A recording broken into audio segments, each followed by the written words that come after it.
विश्वेशलिंगसंभूतं विश्वविद्या विबोधकं विश्ववन्द्यं सदा वन्दे विश्वाराध्यं जगद्गुरु। काशी ज्ञान सिंहासन के आदि जगद्गुरु विश्वाराध्य से लेकर विश्वेश्वर शिवाचार्य पर्यंत जो गुरु परंपरा हुई है उसे अनेक प्रणिपात समर्पित करते हुए पवित्र काशी नगरी में कोटि बिल्वार्चन के उपलक्ष्य में आयोजित इस धर्म सभा में उपस्थित समस्त शिवाचार्य गण, काशी वीरशैव विद्वत संघ के समस्त विद्यार्थी गण, कर्नाटक महाराष्ट्र आदि प्रांतों से आए हुए समस्त सद्भक्त गण और माताओं,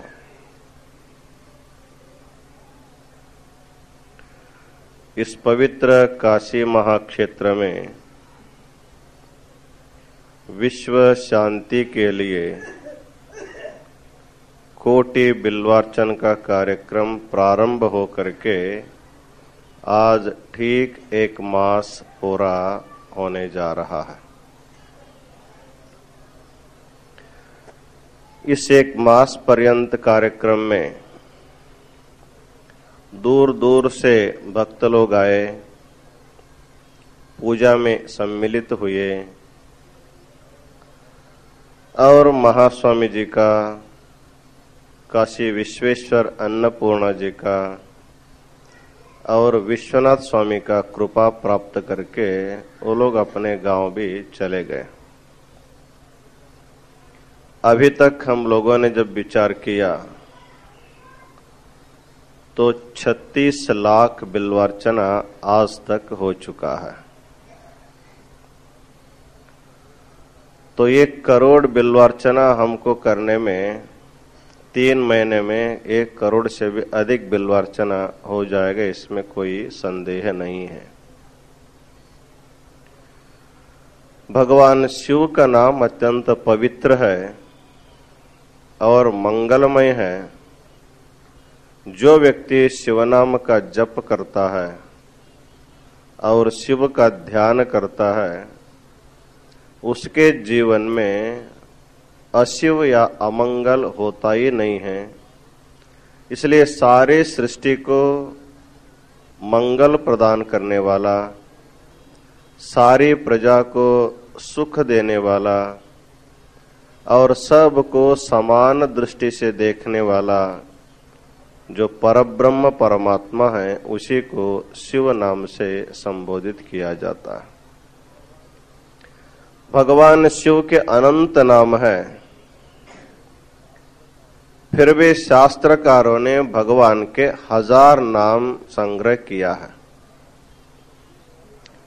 जब भी अर्चना करते हैं उस समय 1000 नामोच्चारण पूर्वक भगवान को पुष्पार्पण बिल्वार्पण करने का एक परंपरा है।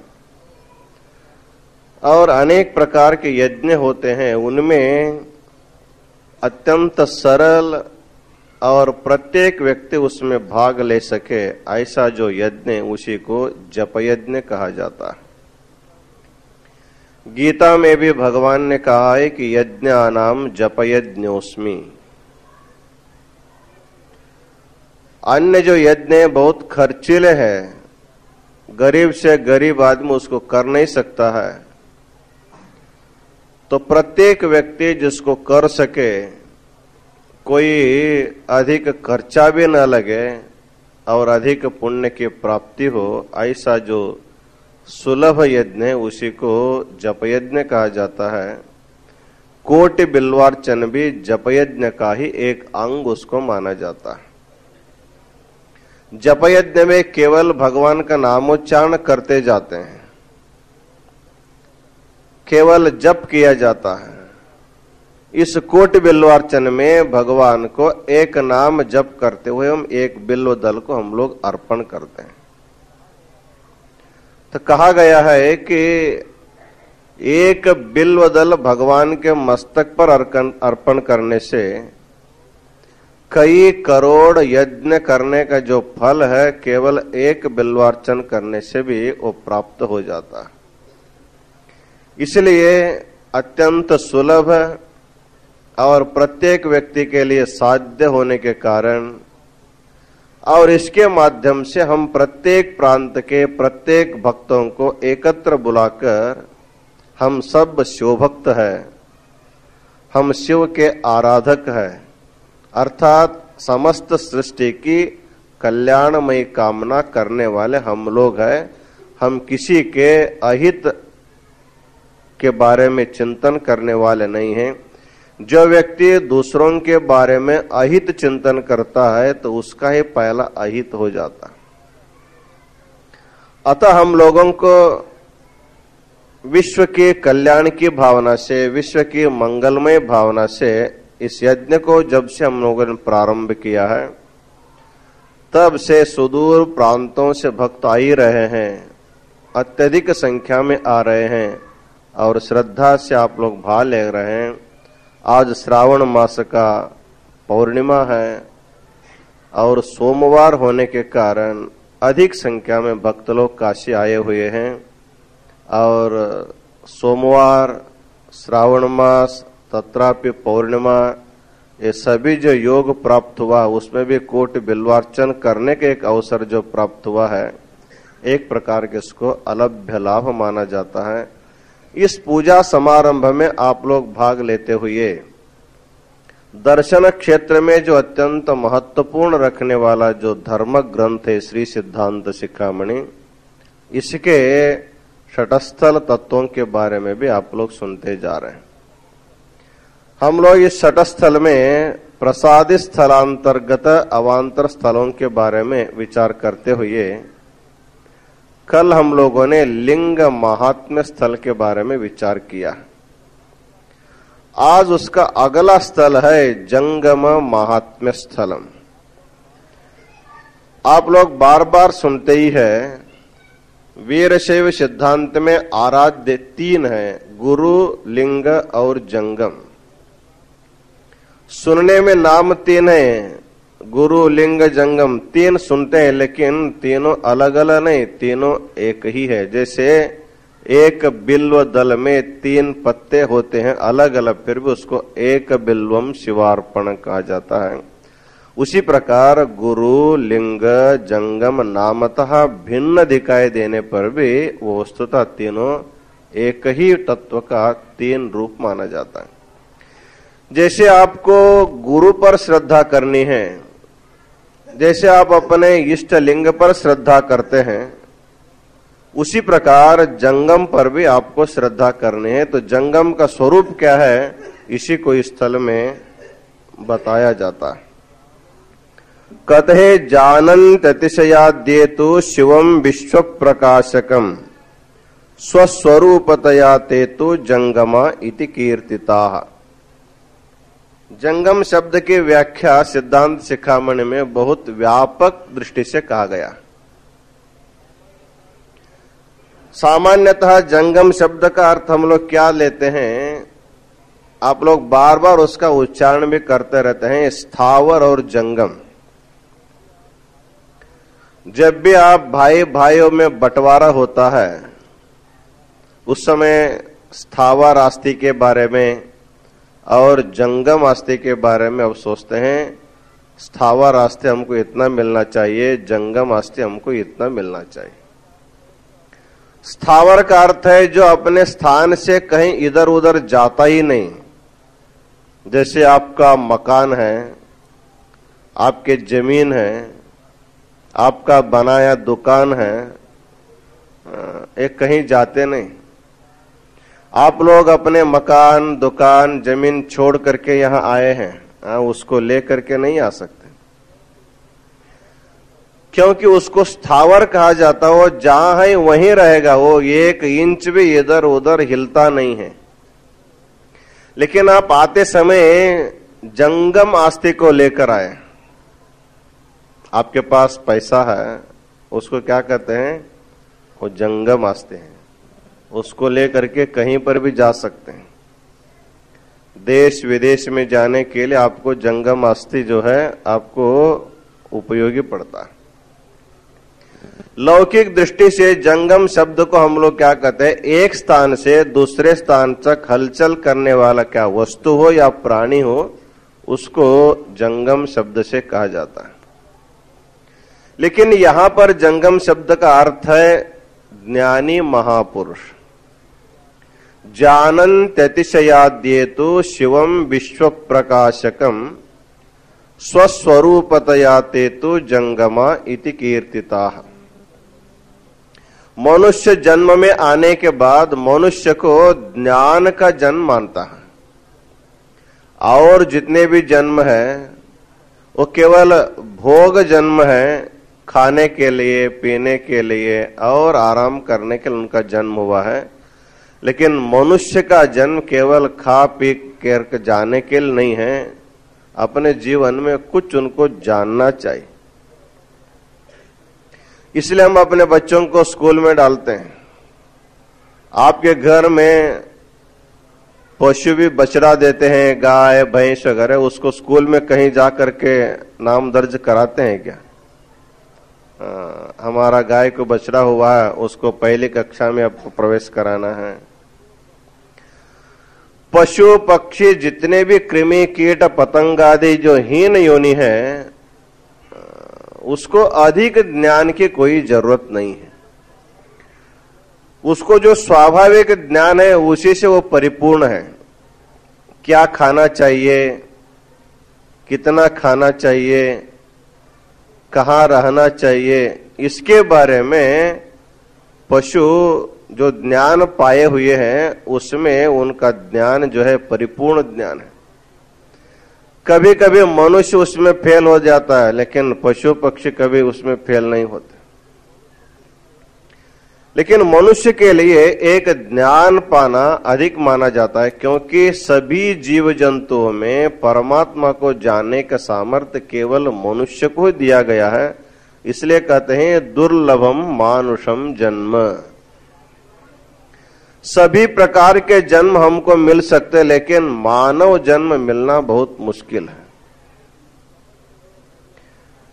समझ लीजिए कभी हमको मानव जन्म मिल भी गया, लेकिन मानव जन्म मिलने के बाद भी उसमें मनुष्यत्व रहना और भी दुर्लभ माना जाता है।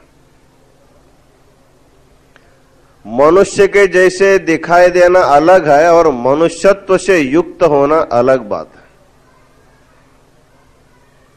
आप कहेंगे महाराज हम लोग सब मनुष्य जैसे आपको दिखा देते हैं, क्या हमारे पास मनुष्यत्व नहीं है क्या? मनुष्यत्व है कि नहीं है वो अपने आप हम जान सकते हैं। प्रायः मनुष्य पूर्ण रूपेण मनुष्य नहीं है, इसको तो हम अच्छी तरह से कह सकते हैं। जितने भी मनुष्य है पूर्ण रूपेण वो मनुष्य नहीं है, क्योंकि मनुष्य जन्म में आने के लिए उनको कई जन्मों में वो घूम फिर करके वो अंत में मनुष्य जन्म में आया है। जब भी जीवात्मा एक जन्म छोड़ करके जब दूसरे जन्म में जाता है, तो उस जन्म का जो संस्कार है उसको जल्दी नहीं छोड़ता। हम पशु पक्षियों के शरीर छोड़ सकते हैं, लेकिन पशु जन्म में, पक्षी जन्म में, कीट पतंग आदि जन्म में जो हमारे मन में जो संस्कार बना हुआ है उसको हम लोग जल्दी नहीं छोड़ते। क्योंकि हमारा जो मन है, हमारे जो बुद्धि है, वो जब से हमको मिला है तब से वही है, उसमें कोई बदलाव नहीं होता। शरीर बदल सकता है, लेकिन मन, बुद्धि, चित्त, अहंकार कभी नहीं बदलते। एक बार मिला है वही हमको मिला है, उसमें संस्कार आते हैं जाते हैं, मन में परिवर्तन होता जाता है, कभी दुष्ट होता है, कभी शिष्ट होता है। मन के कारण ही मनुष्य को हम दुष्ट भी कहते हैं, उनको हम लोग अच्छा भी कहते हैं। कभी कभी हम व्यवहार में कहते हैं कि हमारा बच्चा पहले बहुत अच्छा था, अब बिगड़ गया है, अब पशु के जैसे व्यवहार करता है। तब पहले अच्छा था, अब बिगड़ गया। इसका अर्थ है कि उनके मन के जो पहले के जो संस्कार थे वो संस्कार इस समय नहीं है, वो दूसरा संस्कार उसके मन में आए हुए। इस तरह मनुष्य अपने मन के ऊपर बार बार संस्कार बदलता रहता है। अतः हम लोग विचार करते हैं कि एक मनुष्य जन्म में जब आया है, वो उसमें आने से पहले के जो 84 लाख के जो योनियां हैं, उनमें सब में वो घूमते हुए अंतिम जन्म के रूप में मनुष्य जन्म में आया हुआ। मनुष्य जन्म में आने के बाद उन पीछे के जन्मों के शरीर को छोड़ के आया, लेकिन संस्कार को थोड़ा उसको लेकर के आया हुआ। वो कैसे है, सोच लीजिए। किसी एक व्यक्ति को आप कहे बिल्ली के जैसे थोड़ा आवाज करो, वो बिल्ली से भी अच्छा आवाज निकलता। उसकी आवाज सुनने के बाद वस्तुतः बिल्ली उनके पास आ सकती है। यहां बिल्ली है ही क्या? कभी श्वान का आवाज निकालो कहेंगे, वैसे भी निकाल सकता है। कौवे का आवाज निकल सकता है, तोते का आवाज निकल सकता है। ऐसा कोई पशु पक्षी नहीं है जिसकी ध्वनि मनुष्य को निकालने के लिए नहीं आता। उसमें भी जो कलाकार होंगे, जो प्रैक्टिस करके उसमें जो अत्यंत माहिर होते हैं, वो तो और अच्छे उसमें ध्वनि निकालते हैं। तो एक कुत्ते को बिल्ली के जैसे बोलने के लिए नहीं आता, एक बिल्ली को कुत्ते के जैसे ध्वनि निकाल नहीं सकता, लेकिन मनुष्य को सभी प्रकार के प्राणियों के ध्वनि वो कर सकता है। इतना ही नहीं, सभी प्राणियों के आहार जो है मनुष्य एक ही खा सकता है।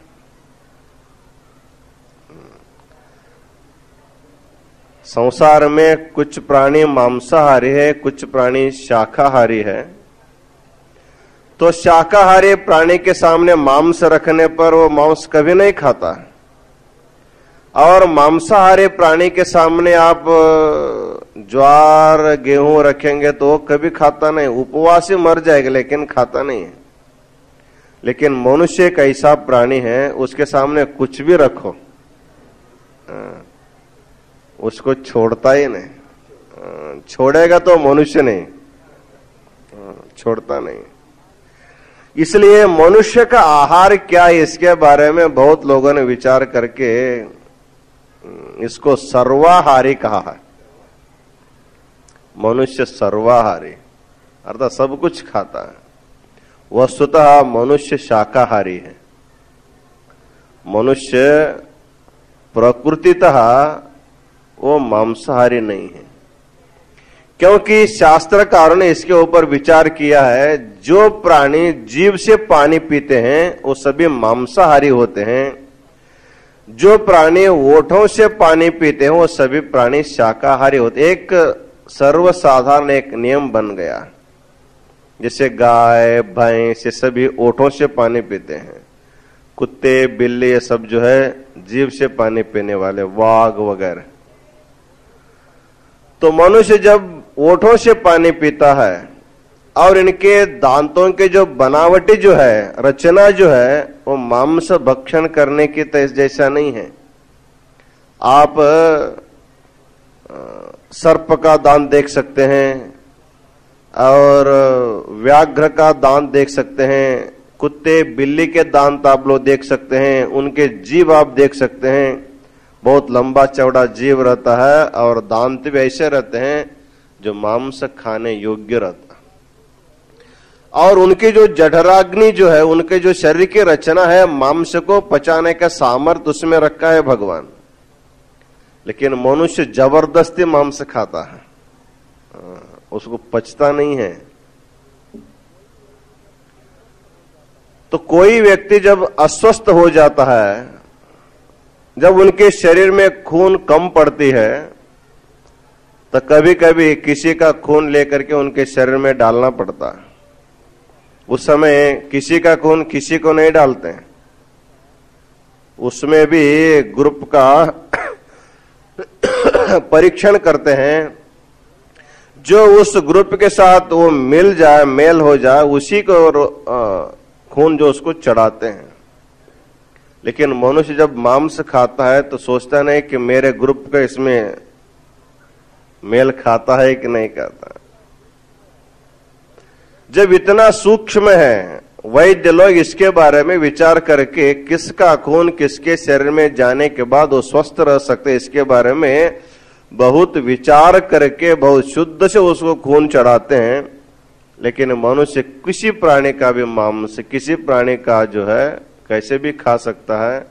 इसलिए मनुष्य जो है वस्तुतः पूर्ण रूपेण मनुष्य नहीं है, वो अर्धा मनुष्य है, अर्धा मर्दा पशु भी है। इसलिए उसको मनुष्य पशु का एक समष्टि रूप माना जाता। इसलिए जब मनुष्यत्व जो कहते हैं, मनुष्यत्व जिसके पास नहीं है वो वस्तुतः मनुष्य नहीं है। मनुष्य शरीर मिलना दुर्लभ है और उसके बाद मनुष्यत्व प्राप्त होना और भी दुर्लभ है। और उसके बाद तीसरा दुर्लभ बताते हैं, महात्माओं के साथ संग होना, सहवास होना और भी दुर्लभ है। मनुष्य भी है, मनुष्यत्व भी है, लेकिन इच्छा रखने पर भी वो जा नहीं सकता है। कभी कथा में नहीं जा सकता, किसी संत के पास नहीं जा सकता है, किसी सदगुरु के पास भी नहीं जा सकता। ऐसे भी बहुत से जीवात्मा इस संसार में हैं, क्योंकि वो अत्यंत दुर्लभ है। बहुत पुण्य होगा तभी ऐसा योग आपको मिल सकता है। लेकिन काशी में आए हुए आप लोगों को देखने के बाद जो जो दुर्लभ कहा गया शास्त्र में, वो सभी आपके लिए सुलभ हो गया। मनुष्य शरीर भी आपको मिला है, मनुष्यत्व है इसलिए काशी तक का है। और उसके बाद काशी में इस प्रकार शिव तत्व को सुनने का एक सुअवसर जब आपको प्राप्त हो गया है, जो जो संसार में दुर्लभ कहा गया है वो सब आपको प्राप्त हो गया है। इससे समझा जाता है कि अनेक जन्मों में अर्जित पुण्य के कारण ही ऐसा योग किसी किसी को प्राप्त होता है। तो मनुष्य जन्म ज्ञान पाने के लिए है, तो ज्ञान पाना हो तो ज्ञानी के साथ सहवास करना पड़ता है। तो यहाँ पर जंगम को ज्ञानी शब्द का संबोधन करते हैं। जानन्त अतिशयाद्येतु शिवम विश्व प्रकाशकम स्वस्वरूपतयाते तो जंगमा इति कीर्तिता। इस विश्व को प्रकाशित करने वाला कौन है? हम लोग कहते हैं हम अभी विद्युत के प्रकाश में बैठे हैं और दिन में सूर्य के प्रकाश में हम लोग व्यवहार करते हैं। और कभी कभी पूर्णिमा के दिन आज जो है रात में आप बाहर रहेंगे, सब लाइट बंद करके आपको चांदनी का भी कुछ अनुभव, शीतलता का अनुभव भी हो सकता है।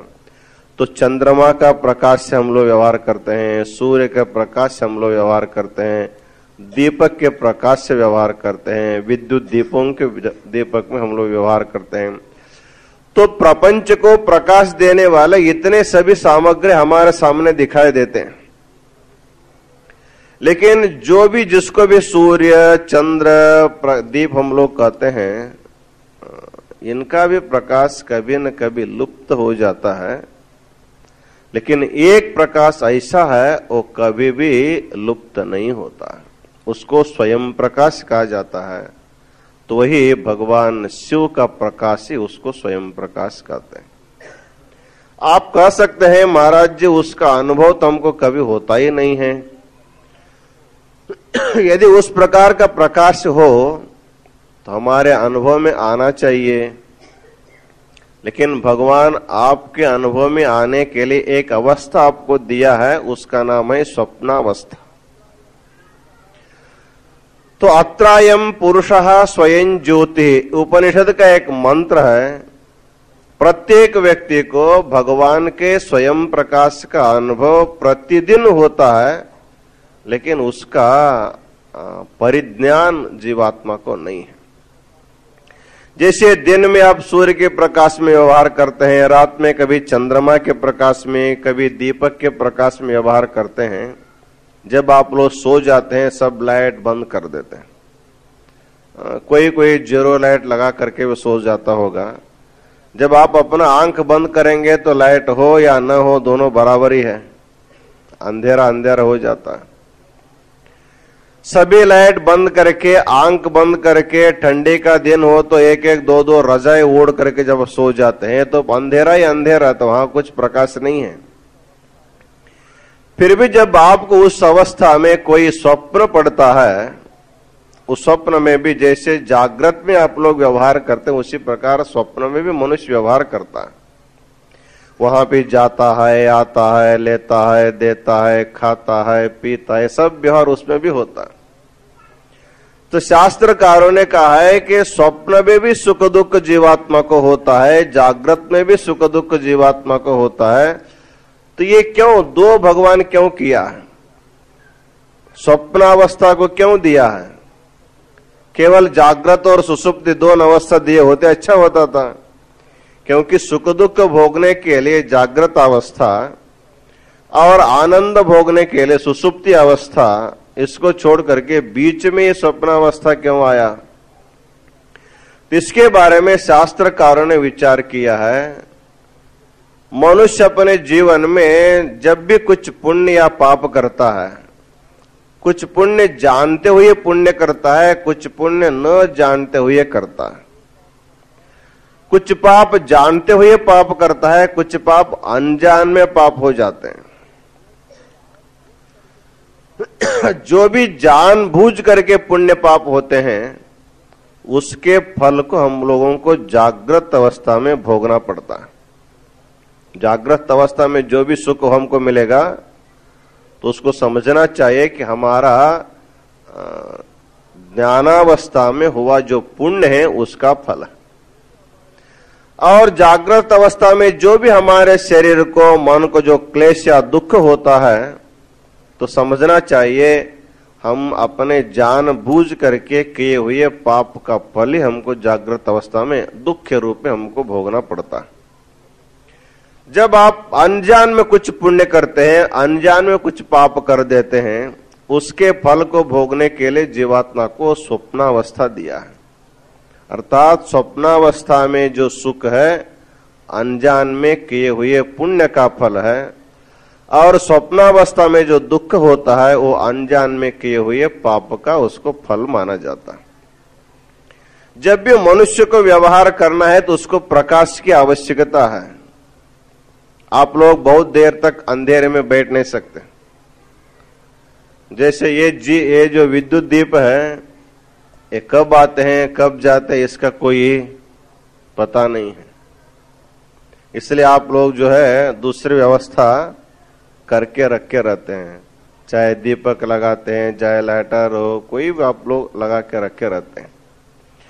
अर्थात मनुष्य जैसे ही प्रकाश गुम हो गया, बिजली गुम हो गई, तुरंत आप जो है दीपक लगा करके बैठते हैं।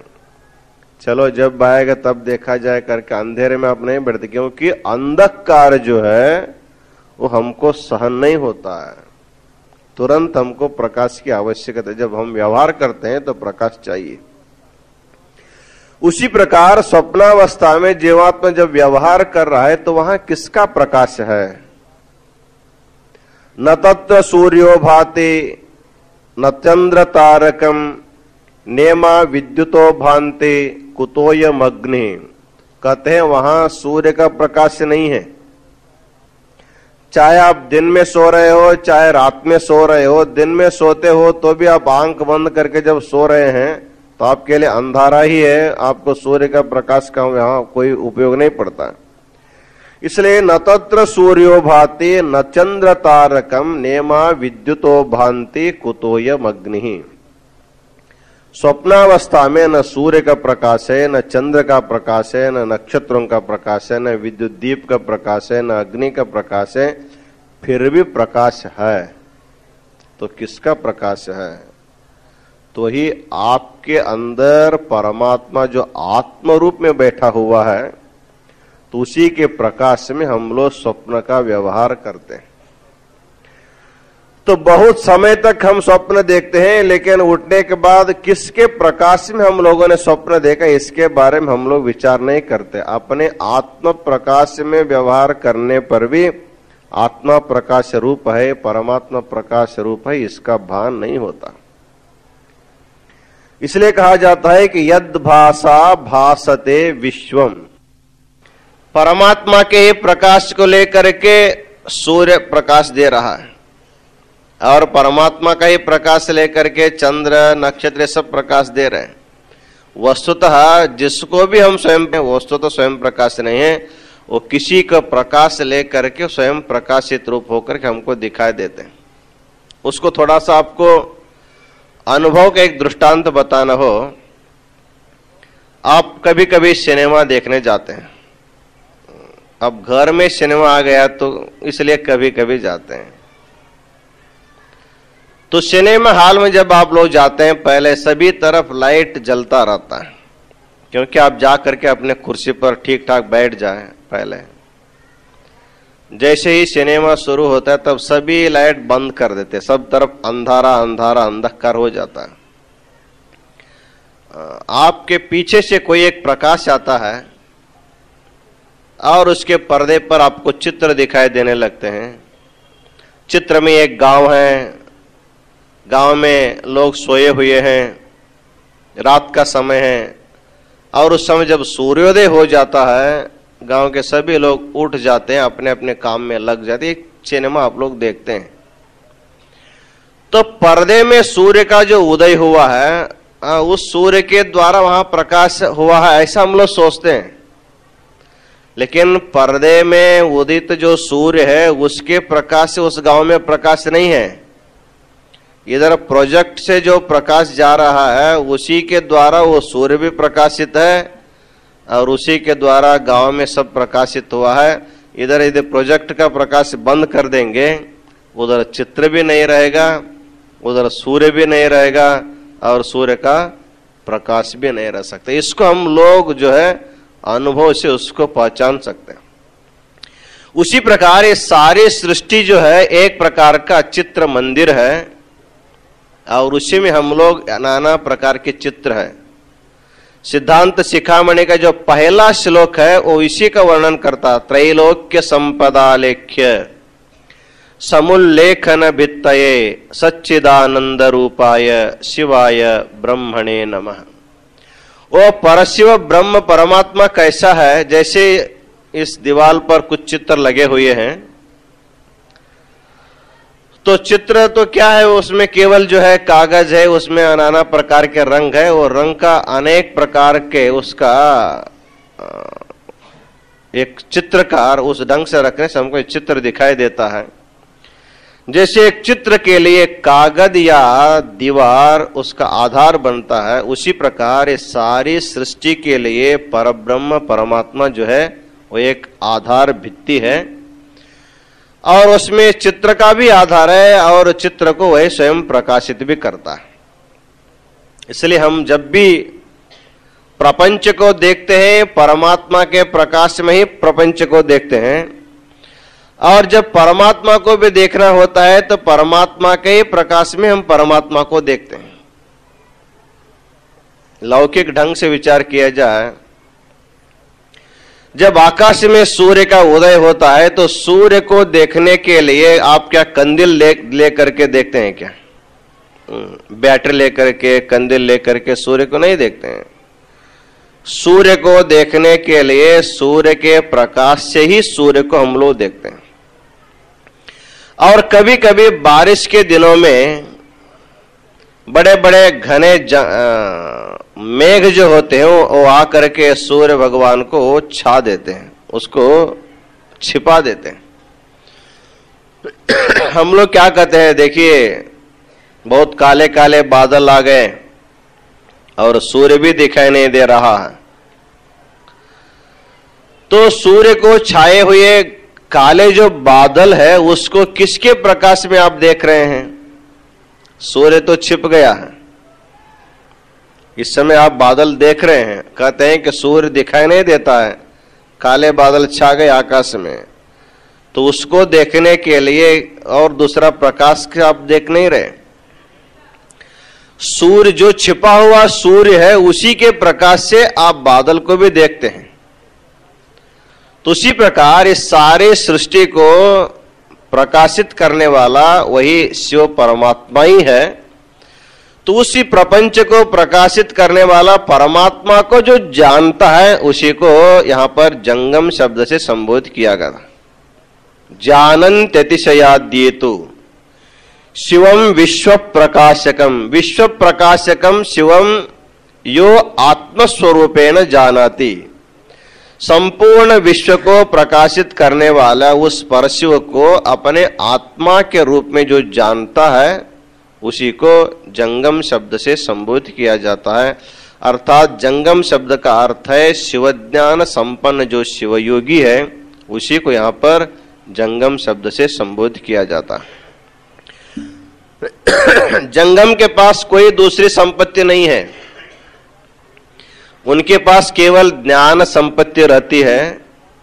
वो ज्ञान रूपी संपत्ति सभी संपत्ति से बढ़कर माना जाता है, क्योंकि मनुष्य को जो सुख होता है वो ज्ञान के कारण ही सुख है। अज्ञान के कारण मनुष्य दुखी होता है, अविवेक के कारण मनुष्य दुखी होता है। जब उसको ज्ञान प्राप्त हो जाता है सारे दुखों से वो मुक्त हो जाता है। इसलिए सभी दुखों से मुक्त करने वाला, जीवात्मा को सदा सदा सुख रखने वाला यदि कोई संपत्ति है उसी को ज्ञान संपत्ति माना जाता है।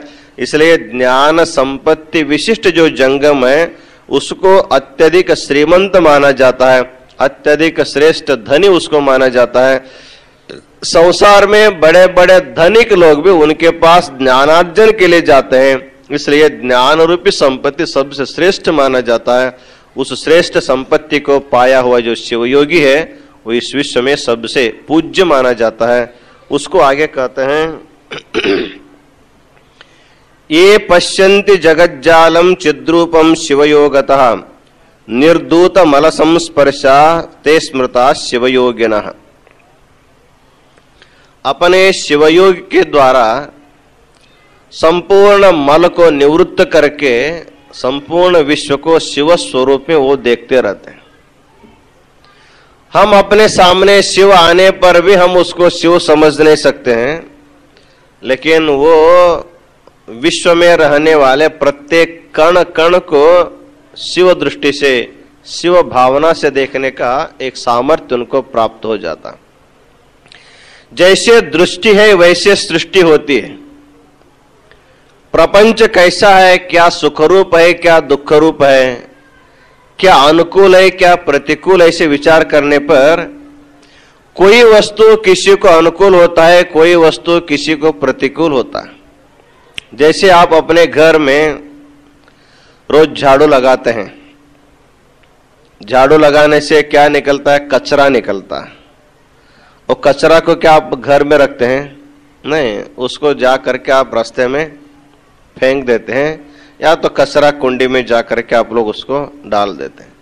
अर्थात तो आपके लिए अपेक्षित नहीं है, आपको नहीं चाहिए, आपके लिए उसकी अपेक्षा नहीं, इसलिए आप अपने घर से उसको बाहर फेंक देते हैं। जिस वस्तु को किसी ने फेंकता है तो उसको लेने वाला भी कोई दूसरा व्यक्ति रहता है, उसी वस्तु को ले जाता है और उसको उस ढंग से उसको संग्रह करता है, संपादन करता है, फिर उसको लेने वाला फिर कोई आते हैं।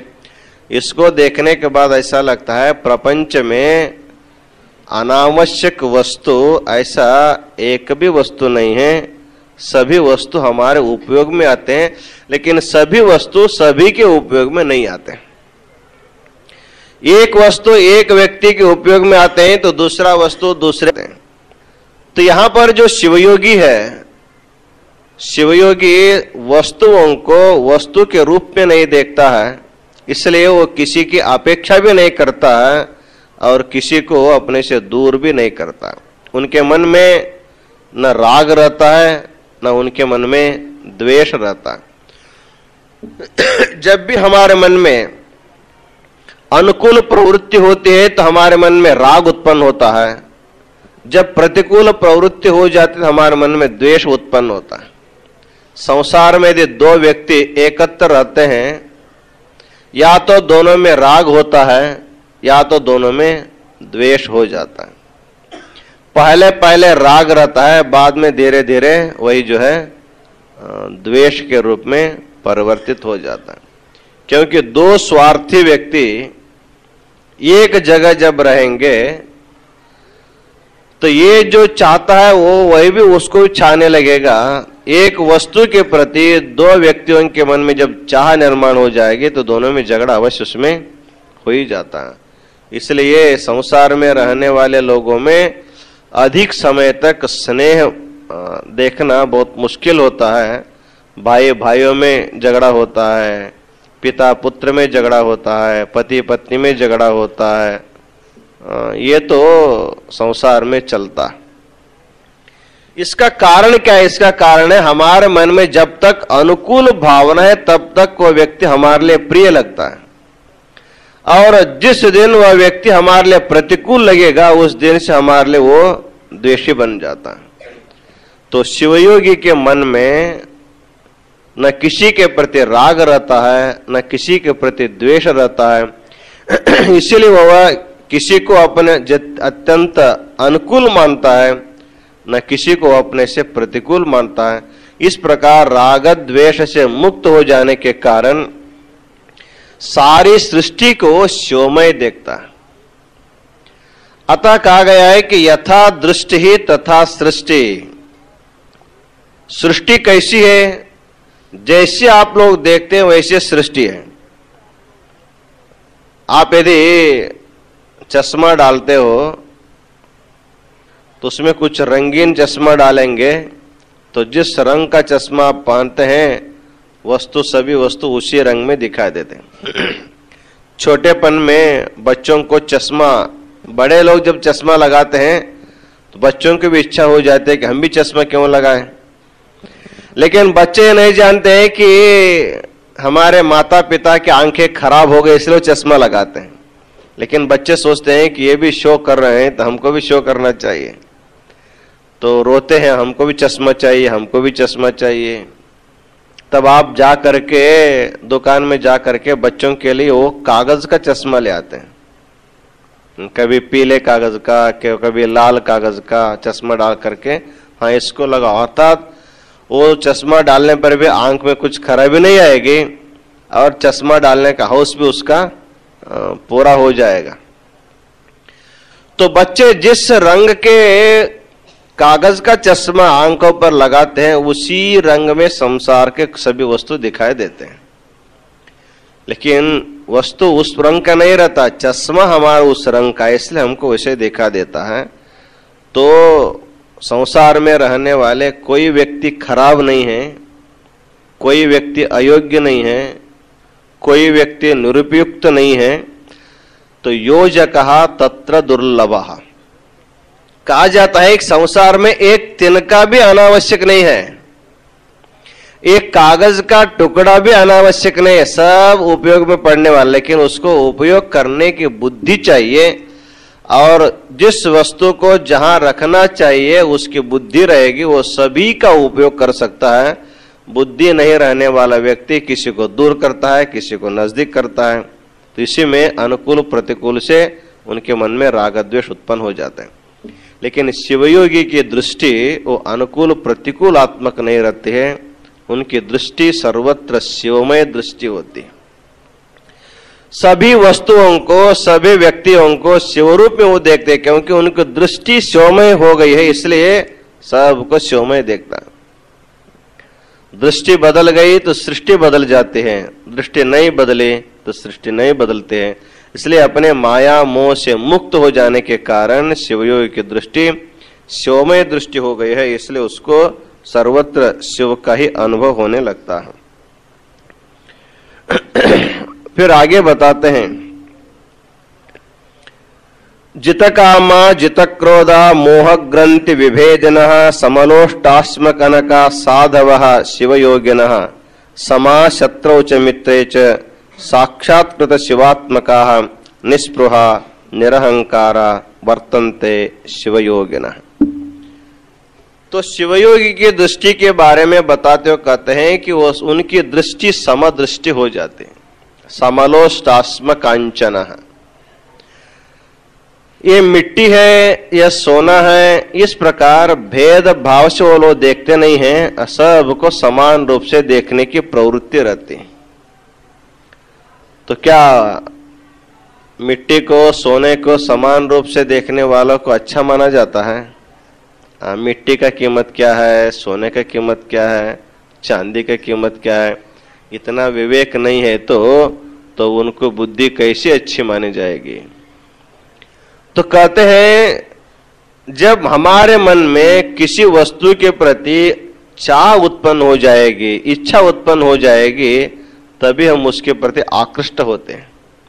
यदि हमारे मन में किसी वस्तु के प्रति इच्छा ही नहीं रहेगी तो हम सभी के प्रति आकृष्ट नहीं होते हैं। उसी तरह शिवयोगी संसार के वस्तुओं के प्रति आकृष्ट इसलिए नहीं रहता है, वो अपने मन में परमात्मा के ज्ञान पाकर तृप्त रहता है और सबसे बड़ा वस्तु परमात्मा हो जाने के कारण संसार से जो बड़ा वस्तु जिसको मिला हो वो छोटे वस्तुओं के प्रति आकृष्ट कैसे होता? वास्तविक वस्तु प्राप्त होने के बाद नकली वस्तु के प्रति मनुष्य आकृष्ट नहीं होता। छोटेपन में जब बच्चे घोड़ा मांगते हैं, हाथी मांगते हैं, हमको हाथी पर बैठना है, हमें घोड़े पर बैठना है, मुझे घोड़ा चाहिए, ऐसे छोटा बच्चा 3-4 साल का बच्चा आपको घोड़ा मांगेगा तो आप 10-20 हजार पैसा खर्च करके घोड़ा ला करके उसको खड़े कर देते हैं उसके सामने। तो बच्चों के लिए लकड़ी का घोड़ा मिलता है, घोड़े के जैसे रहता है, वो न आगे जाता है न पीछे जाता, वहीं आगे पीछे करता रहता है, बच्चे उसी में संतुष्ट हो जाते हैं। जो वही बच्चा जब बड़ा हो गया, 20-25 साल का हो गया, उस समय वो चाहेगा कि मुझे घोड़ा चाहिए। अरे घर में है, तुम्हारे लिए ला करके रखा हुआ है, इसी के ऊपर बैठो। कहने पर वो कहता मैं छोटा बच्चा हूं क्या? लकड़ी के घोड़े पर बैठने के लिए मैं क्या छोटा बच्चा हूं? अर्थात इस समय वो जानता है कि ये घोड़ा नहीं है, एक खिलौना है, एक खेलने की वस्तु है।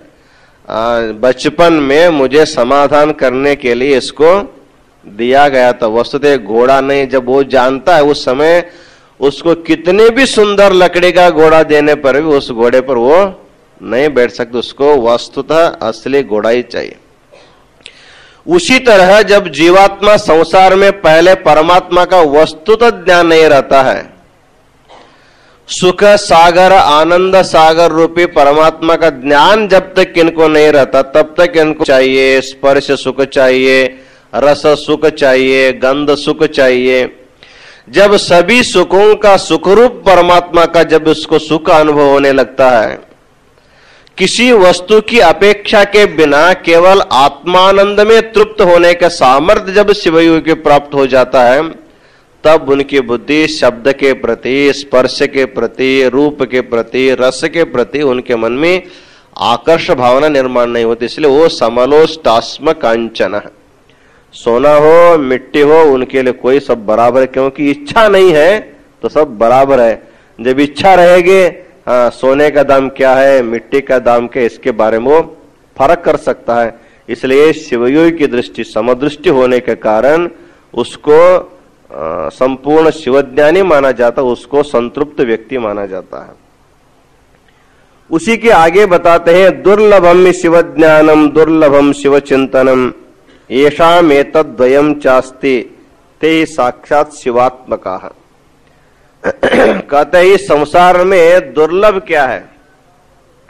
शिव ज्ञान और शिव चिंतन ये संसार में दुर्लभ माना जाता है, अर्थात सब के लिए सुलभ नहीं है। आपको 1 घंटा बैठ करके शिव ध्यान करो, शिव भजन करो कहेंगे उसमें कई बार कहां कहां जाकर आते हैं पता नहीं लगता।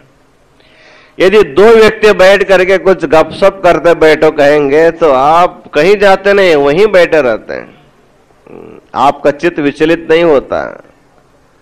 तो किसी की निंदा करने में, किसी की स्तुति करने में कुछ बोलते आप बैठेंगे तो कई घंटा बीत जाता है। आपको लगता है कि अरे इतना समय बीत गया, बातों में इतना समय बीत गया। 4-4 घंटा बातों में बीत जाता है, पता नहीं लगता है। वही 1 घंटा बिल्वार्चन में बैठने पर कब समाप्त होता है, कब समाप्त होता है, ऐसा लगता है। इसलिए कहते हैं दुर्लभम शिव ज्ञानम दुर्लभम शिव चिंतनम। शिव का चिंतन जीवन में अत्यंत दुर्लभ है। अब शिव ज्ञान में दुर्लभ है। जो दुर्लभ वस्तु जिसको सुलभ हो गया है और क्या चाहता है। इसलिए शिवयोगी कोई वस्तु नहीं चाहता है। तो आगे कहते हैं पादाग्र रेणवो यत्र पतंति शिवयोगिनाम तदेव सदनम पुण्यम पावनं गृहमेधिनम। इस प्रकार शिवज्ञान संपन्न शिवयोगियों को हम लोग क्या करते हैं, कभी कभी हमारे घर में उनको बुलाना चाहते हैं, उनकी पूजा करना चाहते हैं, उनकी आराधना करना चाहते हैं, क्योंकि गृहमेधियों के लिए, गृहस्थों के लिए इतना शिवध्यान संपादन करना, शिव भजन करना संभव नहीं रहता है। तो उनके द्वारा किया हुआ पूजा का फल उनके स्वागत करने से, उनके सत्कार करने से उसका थोड़ा सा अंश हमको भी मिल जाए, इस उद्देश्य से गृहस्थ आश्रम में लोगों के लिए संतों का और इस प्रकार शिवयोगियों का निमंत्रण दे करके उनको स्वागत सत्कार करने को कहा। कहते हैं पादाग्र रेणवो यत्र पतंति शिवयोगिनाम तदेव सदनम पुण्यम पावनं गृहमेधिनम। ऐसे दुर्लभ शिवज्ञान संपन्न शिवचिंतन करने वाले शिवयोगी का जो पाद को लगा हुआ जो रेणु है, अर्थात धूलि का जो कण भी है, यदि हमको मिल जाए उससे हमारा घर पूरा जो है पावन माना जाता है। इसलिए जब भी कोई सद्गुरु, कोई शिवयोगी हमारे घर आते हैं, हम उनके पाद प्रक्षालन करते हैं। पाद प्रक्षालन करके जो धूलोदक होता है, पाद धूलि युक्त जो उदक होता है, उस पाद धूलि युक्त उदक को हम संपूर्ण घर में उसको छिड़क देते हैं। अर्थात धूलि में कोई कीमत नहीं, लेकिन वही धूलि जब संत के पाद को लग जाते हैं उसको कीमत बढ़ जाता है। वैसे धूलि आपके कपड़े में लगता है तो उसको धो डालते हैं, साबुन ले करके धूलि को धो डालते हैं, लेकिन वही धूलि गाय के पैर को लग करके आ जाए उसको गोधूलि कहते हैं, और संत के चरण को लग करके मिल जाए उसको पाद धूलि कहते हैं। तो गोधूलि और पाद धूलि, धूलि यद्यपि दूषित है फिर भी संतों के पाद का आश्रय करने से उस धूलि का भी कीमत इतना बढ़ जाता है, जितना कीमत उनको पाद को है उतना कीमत जो है उस धूलि को भी बढ़ जाता है। जैसे कभी कभी संत लोगों के जो खड़ाव होते हैं उसकी भी हम लोग पूजा करते हैं, नमस्कार करते हैं। क्यों? निरंतर संत के पाद के सहवास में रहने के कारण अपूज्य लकड़ी भी पूज्य बन जाता है, अयोग्य वस्तु भी योग्य बन जाता है, और निरुपयुक्त वस्तु भी उपयुक्त बन जाता है। इसका कारण है तो सहवास जैसे हम करते हैं वैसा हमारा महत्व बढ़ता भी है और घटता भी है। संतों के साथ सहवास करने से हमारा महत्व बढ़ता है, और दुर्जनों के साथ सहवास करने से हमारा महत्व जो है घट जाता है। इसलिए कभी भी यदि सहवास करना हो, हमसे बढ़कर जो व्यक्ति होते हैं, हमसे अच्छा संस्कार वाले जो व्यक्ति होते हैं, उन्हीं के साथ सहवास करना चाहिए। हमसे हीन संस्कार वाले व्यक्तियों के सहवास यदि हम करते हैं तो हमारा अच्छा संस्कार भी वो खराब हो जाता है। इसलिए शिवयोगी शिवज्ञान संपन्न होते हैं और शिव चिंतन सदा करने वाले होते हैं। ऐसे शिवयोगियों का सहवास करना और उनके साथ में बैठ करके चर्चा करना, उनके पाद धूलि को प्राप्त करना पादोदक के रूप में, ये सामान्य जीवों के लिए श्रेष्ठ माना जाता है। अतः इस जंगम महात्म्य स्थल में यह बताया जाता है कि शिवज्ञान पाना जीवात्माओं के लिए श्रेष्ठ माना जाता है। वो शिवज्ञान जिन्होंने पा लिया है, जिसको प्राप्त हो गया है, उसको पाने के लिए उनके सहवास करना, उनकी पूजा करना, उनकी अर्चना करना। तो शास्त्रों में कहा गया है कि अर्चयेद आत्मज्ञम अर्चयेद भूति कामा। आत्मज्ञानी या परमात्मा ज्ञानी व्यक्ति की अर्चना करने से हमको लौकिक भोग भाग्य भी मिलता है और उनके अनुग्रह से अलौकिक आध्यात्मिक शांति भी हमको प्राप्त हो जाती है। इस तरह प्रसाद स्थल का व्यक्ति अपने मन को प्रसन्न रखना चाहता है, तो प्रसन्न रखना चाहेगा तो प्रसन्न मनस्क व्यक्तियों के साथ उसको सहवास करना पड़ता है। प्रसन्न मनस्क व्यक्ति को यहाँ पर जंगम शब्द से संबोधित किया गया है। इस तरह जंगम महात्म्य स्थल में शिव को जानने वाला जो ज्ञानी है वही जंगम है, उसी को शिवयोगी कहा जाता है। और उसके सहवास, उसके सानिध्य से जीवात्मा भी अपने मन में उतना पवित्र ज्ञान प्राप्त करके वो भी सुखी हो सकता है। इन्हीं वचनों के साथ आज का आशीर्वचन पूर्ण करते हैं। ओम शांति शांति शांति।